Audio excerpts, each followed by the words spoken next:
Good afternoon, everybody. Welcome along. Thank you for taking the time out of your day to come along to this webinar that we've got for you this morning or this afternoon. The idea is that I will be talking you through 5 tips for motivation. So again, when I started to write this, the inspiration came from the fact that right now there's been a lot of that online overkill. I think Zoom fatigue was the phrase that came in and then disappeared again quite quickly. But a lot of people are probably quite sick of their own 4 walls. So the idea is that we'll have something where I can give some business information, but hopefully wrap it up in something a bit more comical this time around. And so to start off with this one is I had a bit of a surge of nostalgia. I can talk about 4 walls driving up the wall. I had a surge of nostalgia as the sun started shining down at the weekend, and I was in the garden and it was beating down, and I was wishing that I was in some boot fair somewhere picking up some old crap for about 50p. I started to realise that's when I need to get out of the house and do something. So hopefully, again, you guys are going to have some fun with this as well.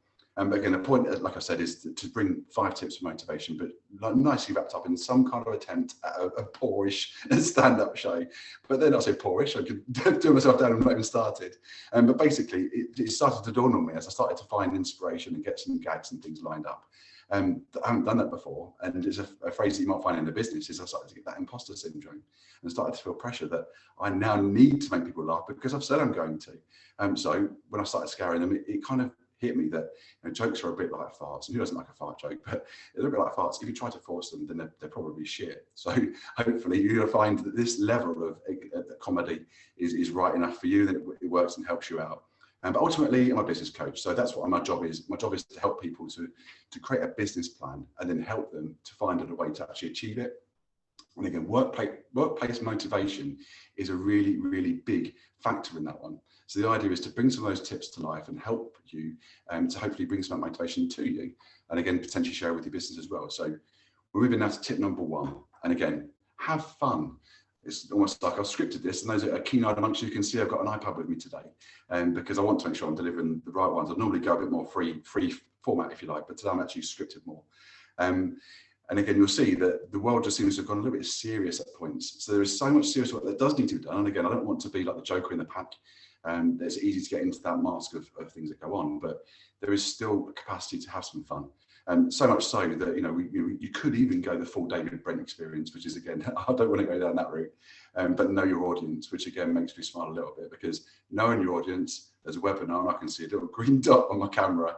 Who's online? I don't know, but ultimately knowing your audience, hopefully I've got this about right, pitched about right for people. So we'll move swiftly on. Again, for those online, again, hopefully it'll work in 2 ways, that you get a bit of fun, but also, this is my way of having fun and something I like to do.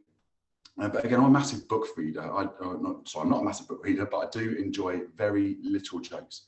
I love to read signs literally and make sure that there are things that I can see and take jokes from.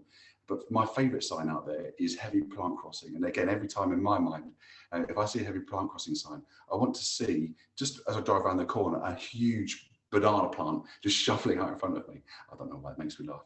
And again, you can see a little joke on the screen here. I'll put one on each side. And again, here, that is a nice ham you've got. Be ashamed if someone put an S in front of it and an E behind it. Again, that's my level of humour, apologies. But again, another literal sign that I would love to see would be on escalators, because escalators literally can't break, can they? There's no room in my mind for an escalator out of order sign, because they just become stairs, don't they? I want to see a sign that says escalators temporarily stairs. That's the sign I'd like to see.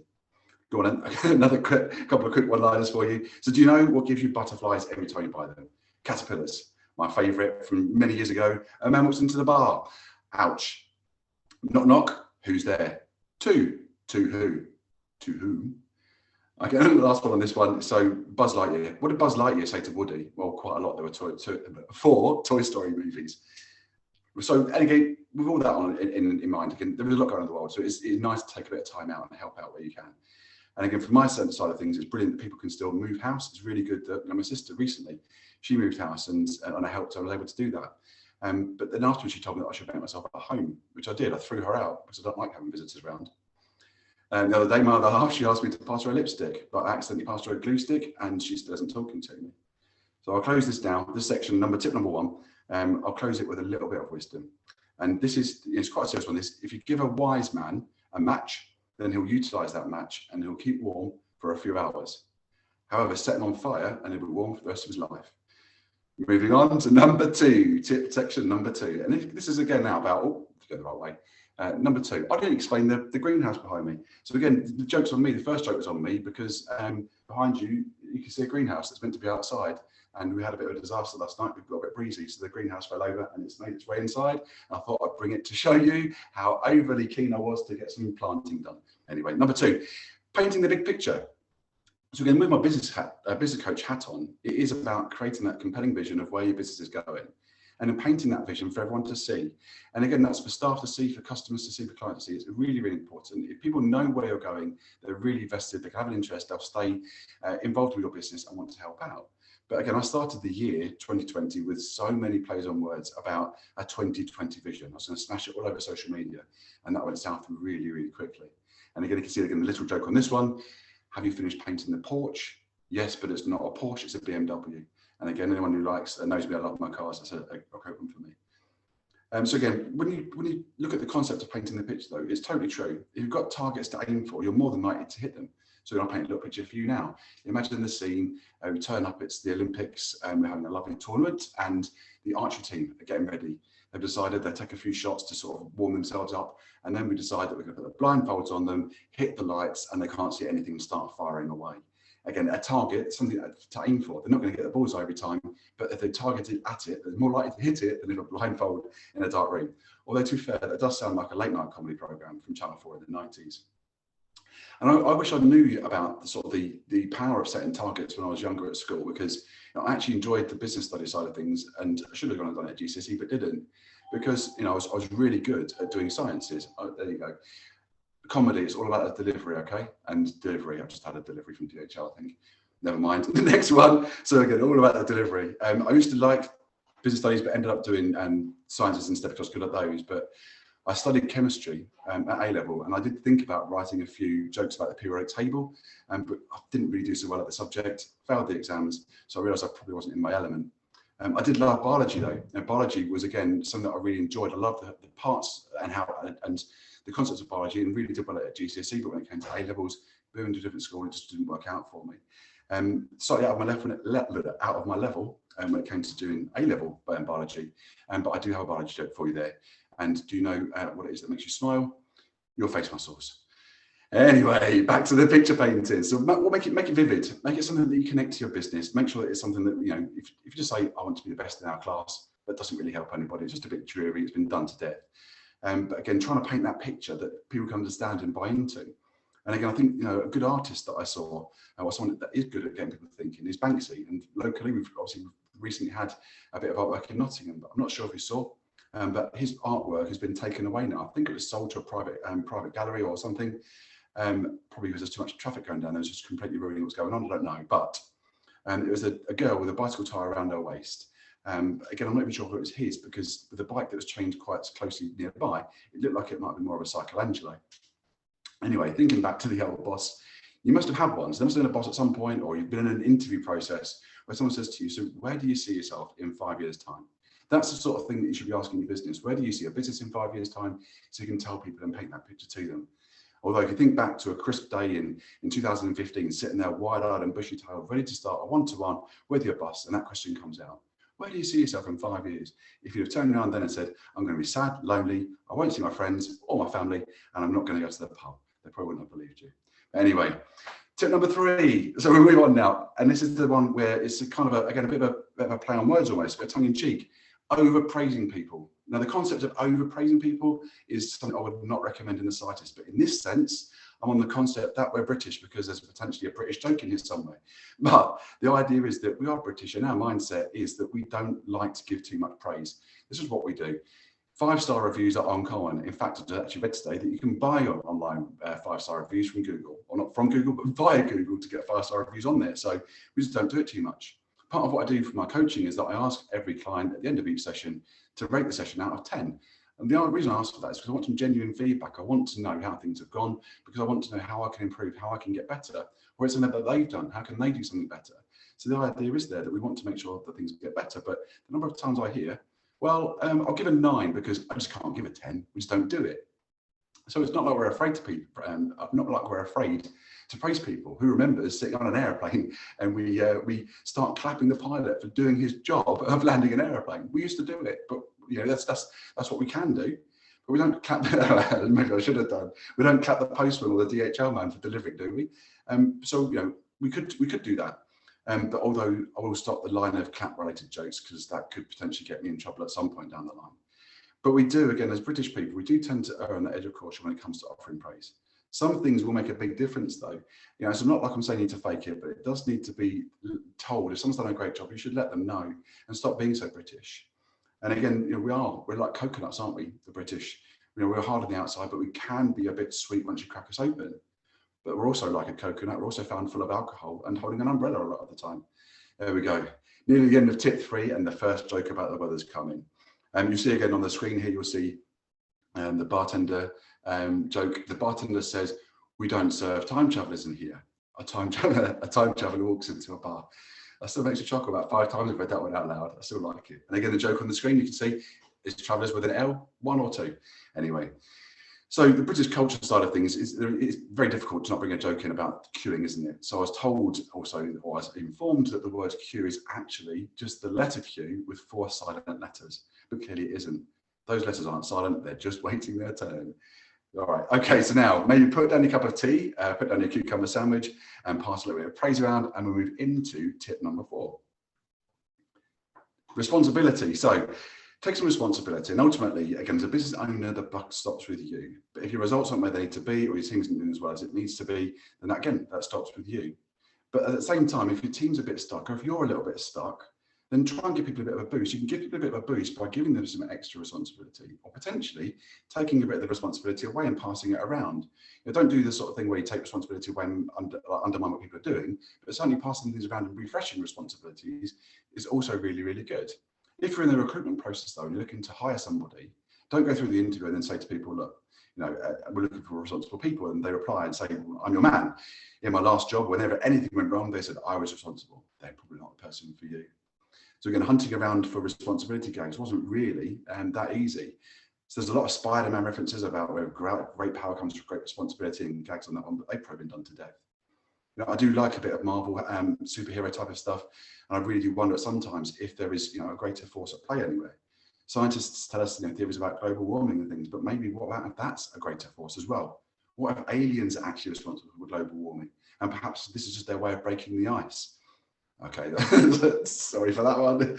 But again, so that does happen. A lot of these theories, until we're proven wrong, and that's the theory is valid until we're proven wrong often those things. But one theory that a lot of business owners have is that they don't have enough time, that they're too busy to do things. But if that is the case, and comes to dishing out responsibility, perhaps take the responsibility to delegate some things out, give somebody else that responsibility, outsource a few bits. It can work. And again, I don't know about you, but I can't hear the word delegation without thinking of the word dedication. And then when I hear the word dedication, images of Roy Castle and record breakers, we can start coming along, and I get record breakers telling me that dedication is what I need. There was once a rumour that people thought that actually Roy Castle was Beyonce's dad, but that she just wouldn't take on his surname. Okay, so there you go. Top tip number 4, business tips, responsibility, delegation, or maybe just a bit of dedication. And again, responsibility, the little joke on the screen here is you've got 90, add 91, add 92, add 93, add 94, add 95, add 96, add 97, add 98, add 99 equals 945, which pretty much sums up the 90s. There we go, moving on. Don't worry, everyone, it's going to be a shorter one today. The time slot is booked for half an hour. The intention was to be around 20 minutes or so, just to be a bit of a light-hearted version. So we'll move into the number 5 and try new things. Now, this is something I repeat time and time again as an age-old favourite of mine. Taking some time out to do some things that you wouldn't normally do is really, really important. There are so many clients of mine that have said to me that when they've taken some time out, they've either got new business or they come up with some great ideas that have allowed them to go and get more business. It just works. Your brain gets unlocked. You do something different. You do different things at different times, and it makes a difference. It really, really does. We will be guilty of spending too much time on our phones or smashing a Netflix series. So this is almost like a counter to that one. Again, when things were opened up a bit last year, I did decide to take the kids out to a zoo. But again, I wouldn't recommend this one. I wouldn't come to me to ask me for recommendations of zoos. I haven't had good experiences. And the last one I went to, I wouldn't recommend it at all because we got there and there was only a dog in it. And we decided as we walked away, it must have been a Shih Tzu. And on the second zoo we went to, I saw a bloke and it just seemed a bit odd. He was chatting up a cheetah. This doesn't seem right. Why would a man be standing there talking to a cheetah? But then I realised that potentially he was just trying to pull a fast one. You might think again of trying something new. You might decide that you want to try picking up a book and having a little read through something different. So go to Waterstones. I do that sometimes. I was going to say Weatherspoons. Don't go to Weatherspoons for your book, but you could do, I guess. They might have an exchange in there, but you could go to Waterstones. And I went in there and asked for a recommendation for a good book, and they gave me one about an immortal dog, which was absolutely brilliant because I found it was impossible to put down. I like a bit of marine biology. So again, when I went back in and asked for another recommendation, they said, I wanted a book about turtles. And they said, would you like a hardback? And I said, yes, please. And little heads. Anyway, so because there's nothing wrong with having a box set on like getting through that sort of thing, if that's the time you're going to take to focus on taking some time out. And again, I went and watched The Queen's Gambit, which I highly recommend, a really, really good series. Absolutely smashed through that. But then I found out afterwards that my best mate had said that he'd watched it and recommended that we get a chess set out. So we got the chess set out and said, right, let's make this interesting. So I said, yep, no problem. Let's put the chessboard away. So I also started to try some cooking and tried to do a bit of creativity in the kitchen. And the kids love it. They get messy. It's a great bit of fun. And I found there, the fun is making the mess. The kids love that sort of stuff. We can do that in the garden. We can see with all this potting up that I've done. The kids love making a mess. In fact, the weekend, Jessica said to me, Daddy, this is the best day of my life. All she was doing was getting muddy. Anyway, back to the cooking. So it all starts well intended. We've got out some chocolate, we've got some Rice Krispies and started mixing them together. But before you know it, we started to add raisins and marshmallows. It becomes a rocky road, doesn't it? And there is this fine balance between relaxing and procrastinating. And the key word there is that balance, making sure that, I've said before, switching on and switching off is very, very important when you're working on your business. You switch on and focus fully on your business and you turn the distractions away. But similarly, when you're focusing on not working on your business, you really are focused on enjoying that time with your family, your friends, or whatever it might be, and focusing on the things that you like to do, and then switching off from the business too, having that real good bit of balance. And again, so there is procrastination, the gag on the slide here. I'm not a procrastinator. I'm just extremely productive at unimportant things. Again, that must ring true for a lot of people, myself included at points. Again, so then I've got another joke for you. Again, probably the last one I've got for you today, the joke about procrastination. I've got a really great joke about procrastination, but I'll tell you later. Anyways, that about sums up all I've got for you today. Hopefully you've enjoyed it and the cryptic business messages that were in there too. Again, I'm going to record this, or it has been recorded, so it will be sent out on the email that's sent out each month. The email will go out with a link in there, so if you'd like to, or you find that other people might just get a bit of a smile. And again, it's just trying to do that, just a smile or two for people. If they can enjoy that and share that, I'd really, really appreciate it with that bit of support from you.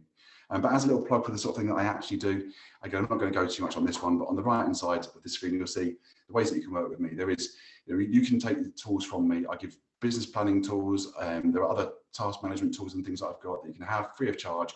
Use them at your own leisure. All the webinars that I record, and they're all available for people to go and get access to as well. And the other thing I can offer is a one-day business plan. I'll work with a client for an entire day to create a business plan for them, for their business, for them to take away. Just one day commitment, that's it too.